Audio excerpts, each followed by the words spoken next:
Hi అండి అందరికీ. ఇవాళ మన వీడియోలో పుదీనా రైస్ చేసేద్దాము. ముందుగా ఒక కట్ట పుదీనా తీసుకొని శుభ్రంగా కడుక్కొని, అలాగే ఒక టమాటా, కొంచెం అల్లం, అలాగే 4 చిన్నులపాయ రెబ్బలు, 4-5 పచ్చిమిర్చి కూడా వేసుకొని బాగా మిక్సీ చేసుకోవాలి. మందపాటి గిన్నె ఒకటి పెట్టుకొని అందులో 2 టేబుల్ స్పూన్స్ నూనె, అలాగే 1 టేబుల్ స్పూన్ నెయ్యి వేసుకొని హోల్ బిర్యానీ స్పైసెస్ అన్నీ వేసుకోవాలి. అలాగే 4 జీడిపప్పు పలుకులు కూడా వేసుకొని అవి కూడా బాగా వేగిన తర్వాత ఒక ఉల్లిపాయ తీసుకొని అది కూడా సన్నగా కట్ చేసుకొని వేసుకోవాలి. ఉల్లిపాయ బ్రౌన్ షేడ్ వచ్చిన తర్వాత ముందుగా మనం పేస్ట్ చేసి పెట్టుకున్న పుదీనా పేస్ట్ని కూడా వేసేసుకొని బాగా కలుపుకోవాలి. అలాగే కొంచెం పసుపు, ఉప్పును కూడా వేసి బాగా కలిపిన తర్వాత నూనె పైకి తేలిన తర్వాత మనం ముందుగా కడిగి పెట్టుకున్న బియ్యాన్ని తీసుకొని వేసుకోవాలి.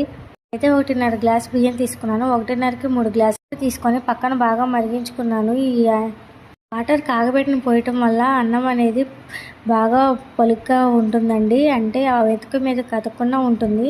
మనం రైస్లో కొంచెం ధనియాల పొడి, అలాగే కొంచెం గరం మసాలా వేసి బాగా కలుపుకున్న తర్వాత కాగబెట్టిన నీళ్ళు కూడా వేసేసుకొని ఒక 2 నిమిషాలు ఉడికించిన తర్వాత కింద ఒక ప్యాన్ పెట్టేసుకొని దానిపైన మనం గిన్నె పెట్టాలండి. అలా పెట్టడం వల్ల అడుగు అనేది అసలు అంటకుండా ఉంటుంది. ఇలా పెట్టి ఒక 10 నిమిషాలు ఉంచిన తర్వాత అది సర్వ్ చేసుకుంటే టేస్ట్ అయితే చాలా బాగుంటుంది. సింపుల్గా అయిపోతుంది. ఒకసారి ట్రై చేయండి. Please subscribe my channel. Thanks for watching. Bye.